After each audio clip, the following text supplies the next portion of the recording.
¡Ey! ¡Ey! ¡Despierten! Se me quedaron dormidos. Coche en 10.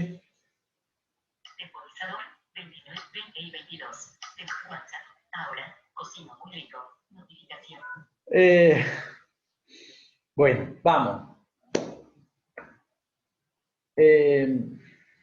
Teníamos que, les dije que íbamos a hablar de la práctica de lectura, que íbamos a hablar de la censura y que íbamos a hablar de primer publicista Río Platense. Vamos. Después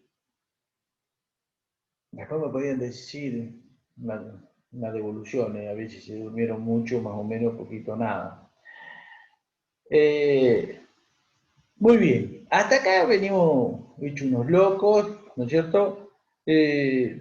Nos faltaría, para redondearle este tema de la taxonomía, ¿se acuerdan del periodismo gacetillero, del periodismo manuscrito barrampeado, del periodismo comunicacional, de las comunicaciones manuscritas ampliadas, barrampeadas, que eran los pasquines, y en el caso de Habermas, para terminar ya de pelearme con Don Habermas y ahora empezar a pelearme, como a mí me gusta, con los argentinitos,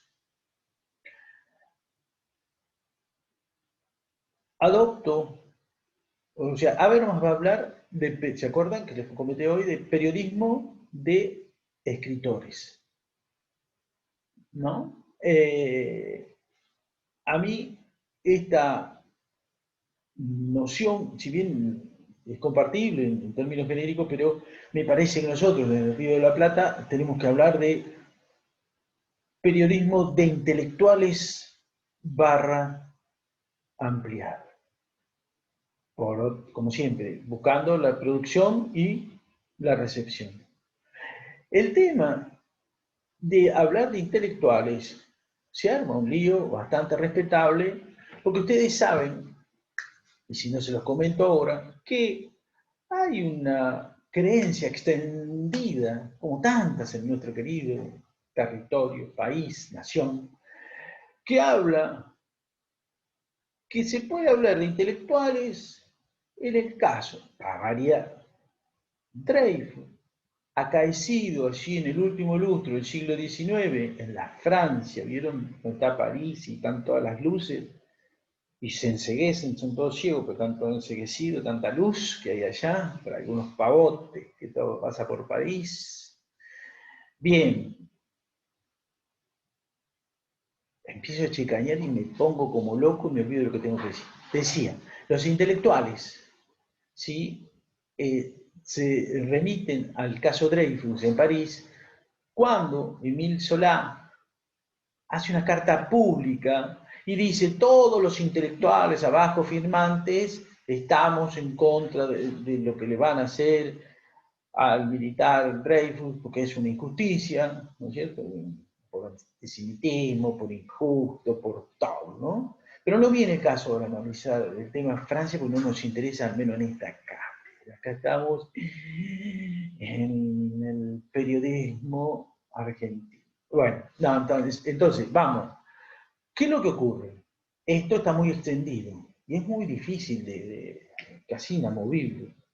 Máxime, porque, por suerte, para mí, en el 2005 se publica un libro mío que se llama Intelectuales y Periodismo en el Río de la Plata, pero a los 3 años, que no, lo lee creo que mi esposa, mis hijos, no sé, bueno, la cátedra.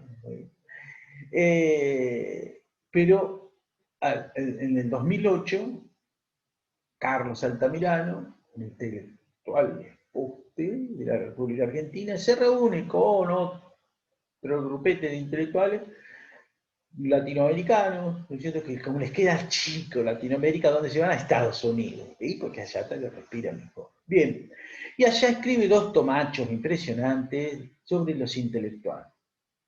Imagínense qué es lo que ocurre. No lo citan al tanto, que había escrito en el 2005.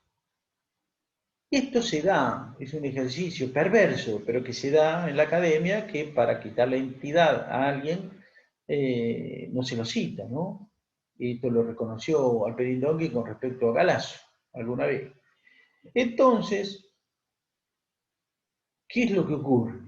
A pesar de que, bueno, que Alperín Dongui, que Galasso no sería la academia, porque es más ensayista, pero, bueno, ¿no? Lo importante es que al no citar, lo desconoce. La omisión te mata. ¿No? Entonces, ¿qué es lo que ocurrió en ese momento? Que se habla de intelectual parándose en el numen de Alperín Dongui, que es el historiador, que ya van a ver, ¿no es cierto?, qué clase de historiadores, no en este caso, ¿no? Que no lo entiende nadie porque escribe bastante malote, escribía el hombre, pero como escribía difícil era fantástico, ¿no? Tenía otro atributo que me parece por eso era tan fantástico, igual que Romero Papá, José Luis Romero, ¿no? Eh, ¿Qué es lo que dice Aperindón? Dice que recién se va a poder hablar más o menos intelectual a partir de 1850. De ahí en adelante, más o menos, que estos letrados coloniales, en el cual se agarran tal Jorge Miers, de la Universidad de Quilmes, colega y amigo, y también de Altamirano, que está en la Universidad de Quilmes, y tienen estudios acerca de los intelectuales, van a decir que los letrados de estas latitudes no pudieron comprender lo que estaba ocurriendo por allá, por 1808, momento en el que Napoleón va a invadir España. Y entonces, bueno, se va a dar toda una cuestión, pero no comprenden, son pavos, son taraditos. Naturalmente que quien les está hablando no comparte en absoluto esa tesis, y entonces sale a lo Blas Yunta con los tapones de punta. ¿No es cierto? Y les dice, muchachos, que no vamos a comprender nosotros de estos procesos revolucionarios. ¿Qué pasó en 1780? Ya empezamos. ¿Te acuerdan del Tupac Amaru? Aquel que fue descuartizado, ¿no? Y que se cargaron los gallegos para aplacar la sublevación aborigen de unos 100.000 hermanos indios. Entonces ya ahí tenemos el comienzo de un proceso revolucionario que va a ir adoptando diversas formas. No los voy a cansar, no voy a dar todo, ustedes quieren vayan y lean el capítulo 3 de Comunicación y Revolución, allí están, ¿no es cierto? Pero digamos que como, por ejemplo, allá se indicó esos rumores de sublevación de esclavos, eso ocurre en 1795. Naturalmente va a estar las invasiones inglesas, a las cuales nosotros supimos qué hacer, y no anduvimos pidiendo socorro a nadie, sino que lo hicimos nosotros. Y bueno, ¿no es cierto? Naturalmente vamos a involucrar a la invasión de Napoleón, porque no es que no pasó nada, claro que pasó, pero vino a contribuir a un proceso que nosotros veníamos forjando, ¿no es cierto? Y ni hablar, que un 25 de mayo de 1809, y que nadie, casi nadie habla, ¿no? Se va a sublevar en el Alto Perú, la actual Bolivia, que era nuestra, que éramos todos una gran nación, ¿no? Y que el bueno de Rivadavia, como era mucho territorio, la regaló sin ningún tipo de problema, y hoy es un prócer Rivadavia, ahora es un vago. ¿No es cierto? Entonces, esto que ocurre el 25 de mayo de 1809, hay una revolución en el Alto Perú que es separatista, no quería saber nada con España, no es como después la que nosotros vamos a llevar adelante en 1810, un año exacto después, pero perdónenme, antes, aquella también es reprimida a sangre, sangre, un cachito de fuego, ¿no? Y bueno, después está la nuestra, ¿no? Pero todo eso es un proceso, ¿no? Un proceso en el cual lo comunicacional tiene y mucha importancia, ¿no? Entonces, hablo de intelectuales, porque el intelectual es un personaje inherente a la modernidad, y lo que nosotros estamos investigando es principio de los inicios de la modernidad rioplatense, ¿sí? Nosotros conocemos el periodismo virreinal o periodismo que ahora, que anduve por estas líderes, el periodismo fundacional rioplatense, pero bueno, lo importante es que en estas tierras, ¿no es cierto?, el intelectual buscaba, que lo sabía y mucho, influir desde esa esfera pública rioplatense, buscaba influir en el público y en el poder político, a punto tal, por ejemplo, les cuento que quienes asesoraban a Liniers, a Cisneros, a todos los virreyes, eran gente de la esfera pública rioplatense. O sea, los tipos se acercaban al poder político y le decían, mirá, puede hacer esto, puede hacer esto. O sea, fue todo un proceso, ¿sí? Un largo proceso. Hay otros historiadores que hablan, González Bernaldo, por ejemplo, a partir de Dorrego, ya por el 28, 1828, Letieri, que habla a partir de la década de 50, Hilda Sábato, que habla a partir de la constitución, la formación del Estado Nacional en 1862. Pues el Tato Díaz dice, señor, la esfera pública rioplatense se comienza a configurar desde los inicios del virreinato. Nace el virreinato con la esfera pública rioplatense también adentro. Y ahí vamos. En ese proceso están nuestros intelectuales que tengan esto muy presente, ahora y por siempre.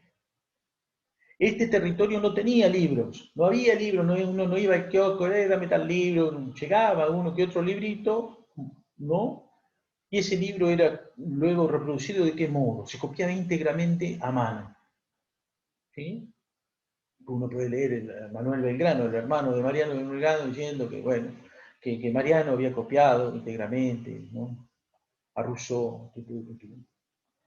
Y entonces, ¿por dónde se canalizaban estos intelectuales, esta esfera pública rioplatense? Por el periodismo. O sea, tenemos un periodismo que es vehículo de las ideas vernáculas que había por estos lados. Ya se los digo porque me voy a olvidar y porque no nos van a dar, me van a odiar después que voy a tener 80 horas acá. Pero sepan que el primer debate o otro elemento constitutivo de la modernidad, de un debate público que se lleva adelante en el telégrafo mercantil, el primero con qué tiene que ver con este territorio. Acá donde estamos nosotros, bueno, no sé dónde estarán ustedes en este momento, pero donde está nuestra universidad, nuestra facultad querida de periodismo. ¿Y cuál era el debate? ¿Cuál era el mejor puerto? ¿El de Montevideo o el de Ensenada? ¿Sí?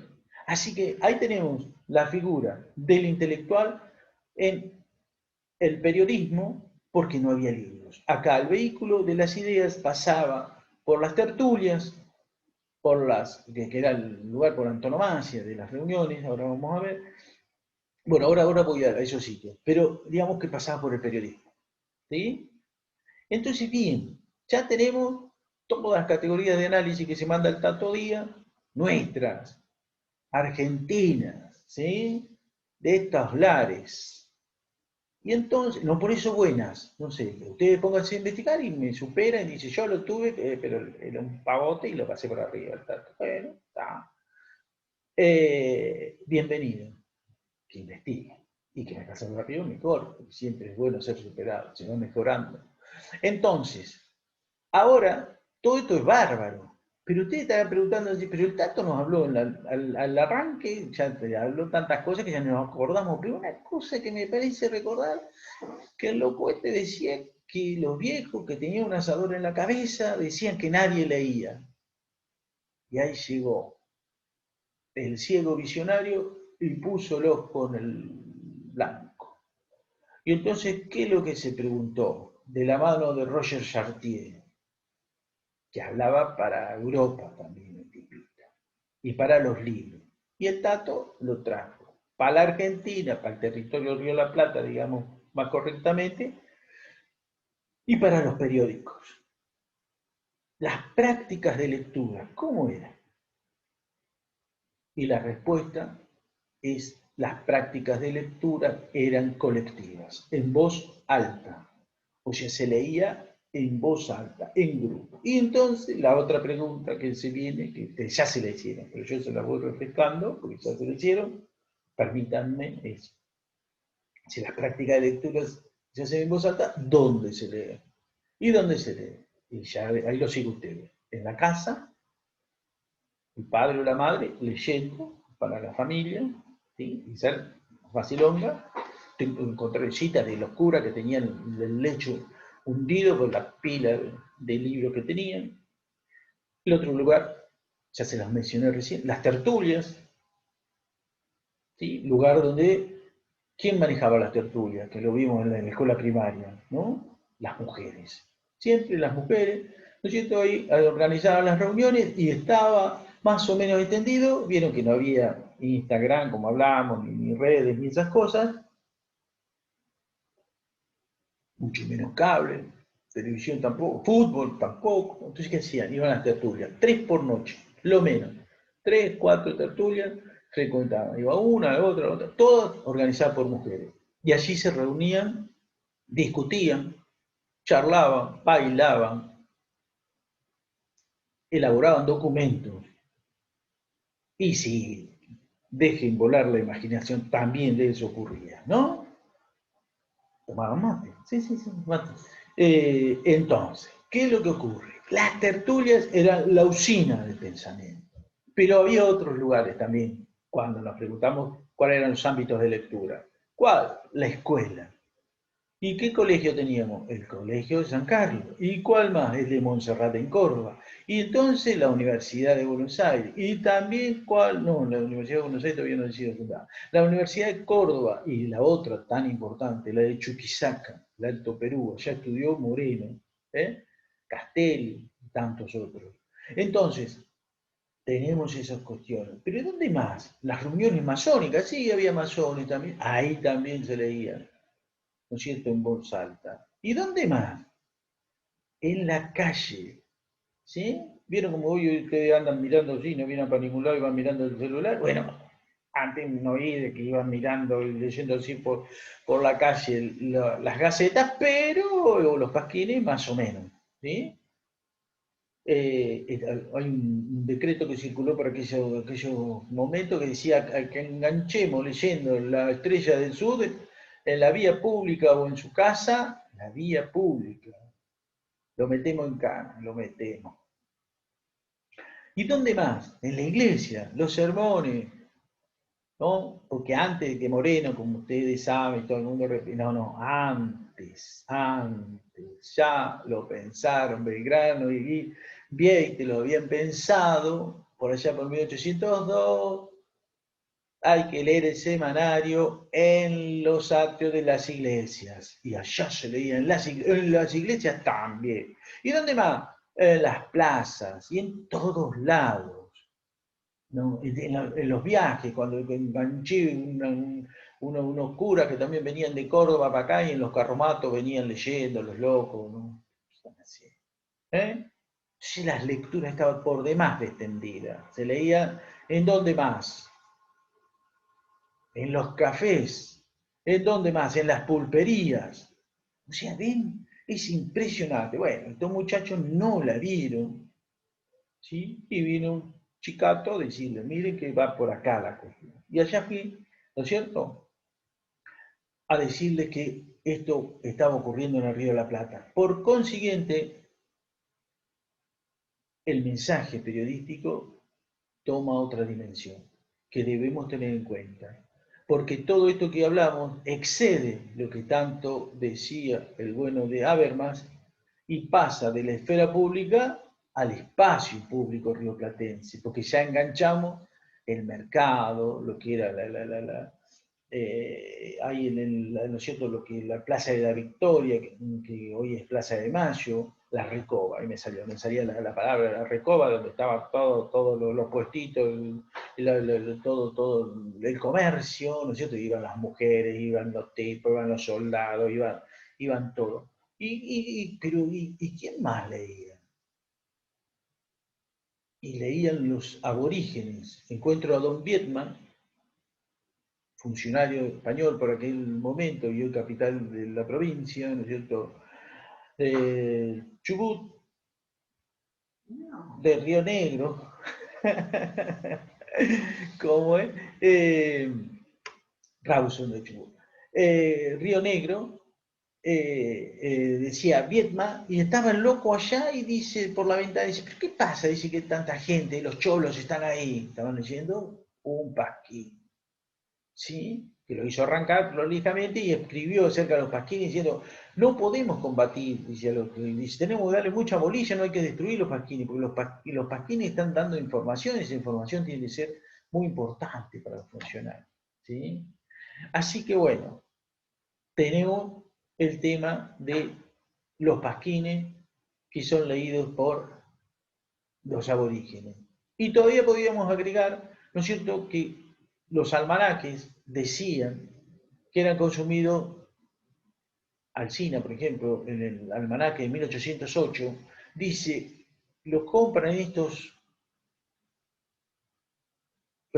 personas que no saben leer ni escribir. Así que por favor les pido a los sacerdotes y los hacendados que les hagan entender que no tienen que solamente leer los almanaques, lo que dice la luna. Vieron que las abuelas nos cuentan, hay que cortarse el pelo en cuarto menguante, hay que sembrar el zapallito por allá, que la luna cuando está para aquel lado, Bueno, esto es lo que hacían también esta gente que miraba los almanaques y estaban los dibujitos de la luna, entonces sabían cuando era creciente, cuando era luna nueva, cuando era, Entonces, bien, tenemos con que también la gente, por ejemplo, podía ver en las proclamas que había fijadas en las paredes de las aldeas, cuando había corridas de toro, que las hubo también en nuestro territorio, o fiestas, ¿no es cierto?, mirando el icono, la cruz, si era de trazo grueso, era que había que ir a misa solamente, si era de trazo fino,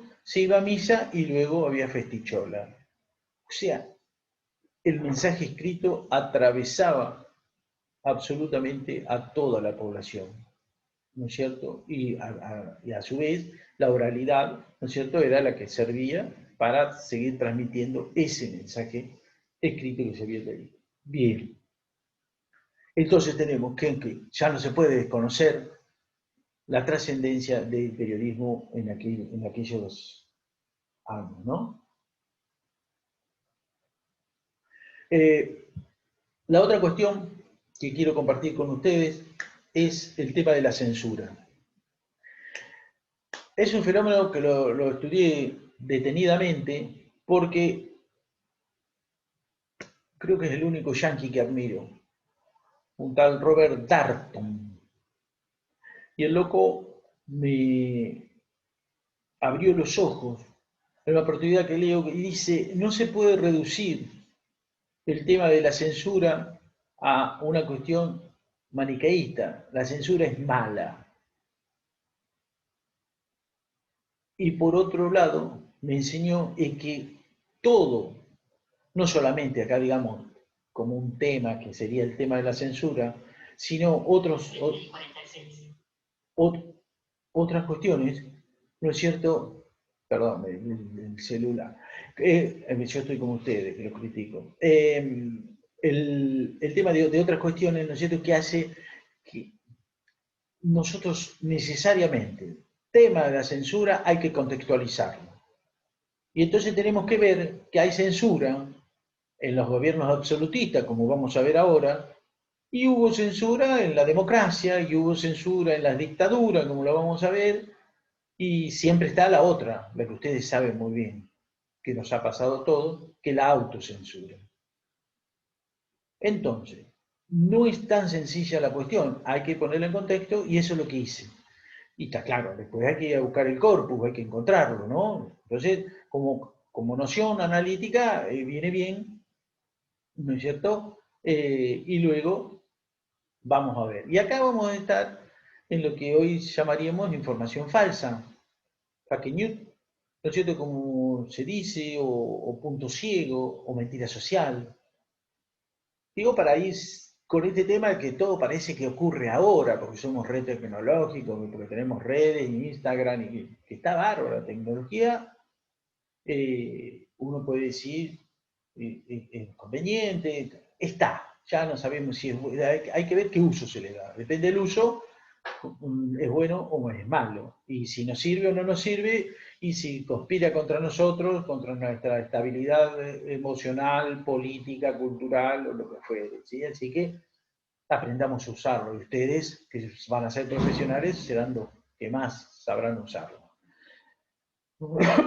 Bien, el tema de la censura, yo decía recién que puede haber una censura, no se puede decir que es buena o es mala, ¿sí? Sí se podría decir que hay una censura positiva.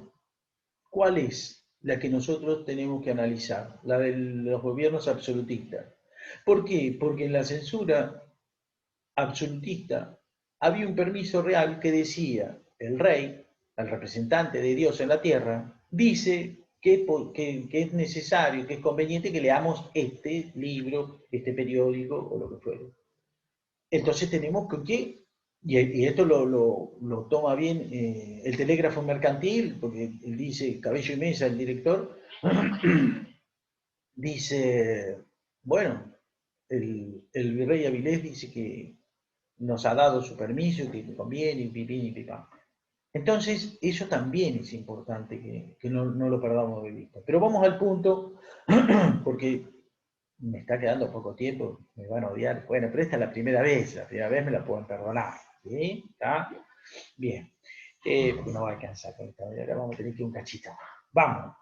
El tema de la censura. El tema de la censura se encuentra especialmente, ni hablar, ya les dije que eran combatidos y perseguidos los libelistas. O sea, los sacamos de discusión, ya está. Vamos al caso concreto del periodismo impreso. Y en el periodismo impreso tenemos tanto el telégrafo mercantil como el semanario de Agricultura, Industria y Comercio dirigido por Vieites. En el telégrafo mercantil fue cerrado, como les dije, por la censura, y hay un caso que se lleva a Las Palmas, que lo voy a dejar para lo último, pero digamos que también, solamente a título de mención, insisto, si ustedes van a Comunicación y Revoluciones, si está analizado, van a ver cómo, ya desde el arranque, Cabello y Mesa va tensiona la cuestión. ¿Y por qué? Porque había un circuito, o sea, estaba el editor que le llevaba los papeles al censor, y el censor se lo devolvía al editor y el editor se lo llevaba a la imprenta. Entonces, en esa triangulación que tenía un vértice en el editor, si el editor que metía algún ganchito o alguna cosita, caminaba, ¿no es cierto? Entonces, bueno, hay ahí algunos detalles, pero por ejemplo, es muy curioso el hecho de que aparezcan en el telégrafo mercantil, ustedes habrán escuchado, porque es muy popular, el tema de se les conoce popularmente y vulgarmente como almorranas, a las hemorroides. Y aparece en un telégrafo mercantil una poesía, ¿no? En la cual está destinada a las almorranas. Y bueno, imagínense, o sea, desde hoy suena chiste, qué sé yo, Países Bajos que truenan, malolientes, hedores, y qué sé yo. La rima no era muy dinámica, pero hay que imaginarse que en aquella época, si hoy alguien un gasecillo, una flatulencia, ¿no? Sonrisas y alguna cosita, imagino que habrá sido leer en 1802 en un periódico semejante poesía. Esto, para muchos, dice que es el camino al cierre, de la clausura del telégrafo mercantil. No es así, ¿no? Puede haber sido, pero no. Otro que es totalmente en contra de la mujer, ¿no es cierto? ¿Por qué? Porque